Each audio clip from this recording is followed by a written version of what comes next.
Hello, today I'm going to show you how to change your cabin air filter on a 2009 to the 2014 Acura TSX. Step one is obviously open your glove box. Then you see this compartment right here. You just pull it out and it'll just literally come out. Just pull it straight out.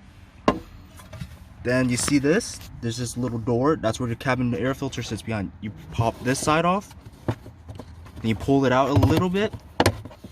Then you focus, please. Then you pull out on this side. Then it will come off. It's a little hard to do one-handed, so I'm gonna try to place the camera down for a moment. Alright. Oh yeah, it is much easier with two hands. Alright, so let me pick up my phone. So what you do is you push this side in, right here, and that side in at the same time. Then as you can see, I'll turn on my flash. That's your cabin air filter in there, and you do the same thing, I believe. You push that side in and this side in at the same time. So over here, push that in, then over here, push that side in at the same time and pull it out. And I'm gonna pause the video real quick. And as you guys can see, this is my old cabin air filter. It was literally in there for only 10,000 miles. I drive about 10,000 miles a year to 11,000 miles. So I replaced my air filter literally once a year. And wow, that's a lot of leaves.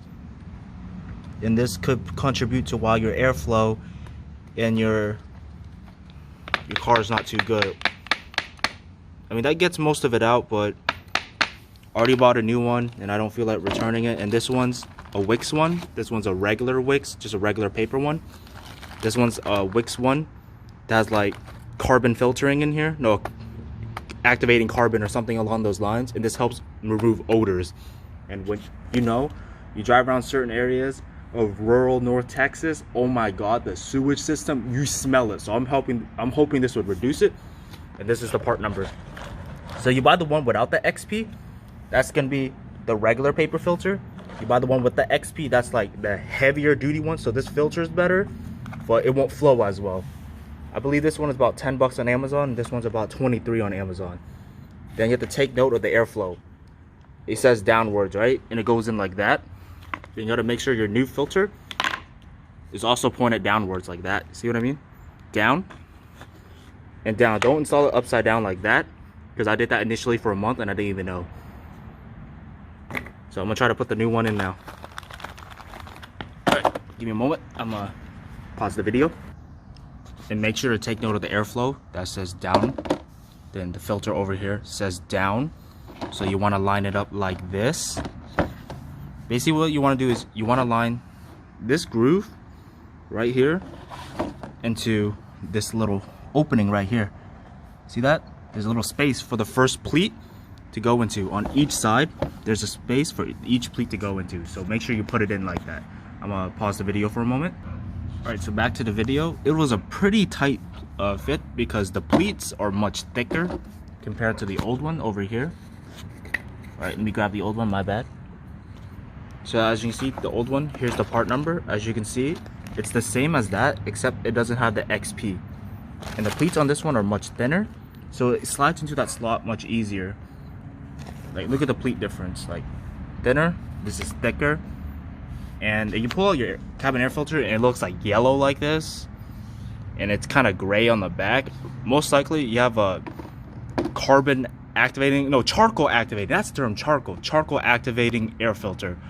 As long as it's not like jammed packed with like debris like that, you're probably fine. Just don't worry about the color, just worry more about what's inside. Like this, wow, that's pretty gnarly, I'd say. Like, that's a lot.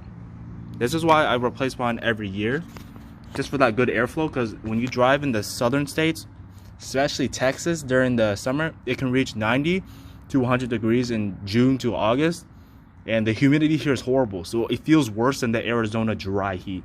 We have that humid heat, so that sweat, it just sticks to our skin and it's horrible. All right, so let's get back to installing this, and make sure, like I said, I know I'm saying this a lot, match the airflow. Okay, match the airflow. All right, time to get back into the car. Oopsie.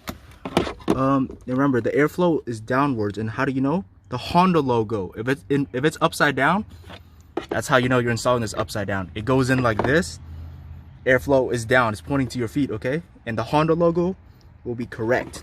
So you slide it in to where you got it out of, and you put the cover back on. So I like to put the bottom part back on. Wow, this is so hard to do one-handed. Alright, I'm gonna pause the video. Alright, once you put that cover back in, so you start from the bottom because there's like 3 notches and it goes into 3 little grooves. Then you push it in. Then when you grab your little center console tray, that center console glove box tray, you just snap it into place. It's kind of hard to do one-handed. I don't know how people can do this. I'm gonna pause the video. This is too hard to do one-handed. I need to see what I'm doing. Sorry guys. Once you get everything back in, just put whatever is in your glove box back in. I put my owner's manual back in. I put my spare lug nuts with the key back in. Then, you know, all your paperwork and stuff, I'm not gonna put that on camera because obviously it has information I don't want to share online. And I hope you guys enjoy this video. I know there was a lot of rambling. It was very hard to record one-handed, but I hope you guys really enjoy this video and you enjoy the upcoming summer.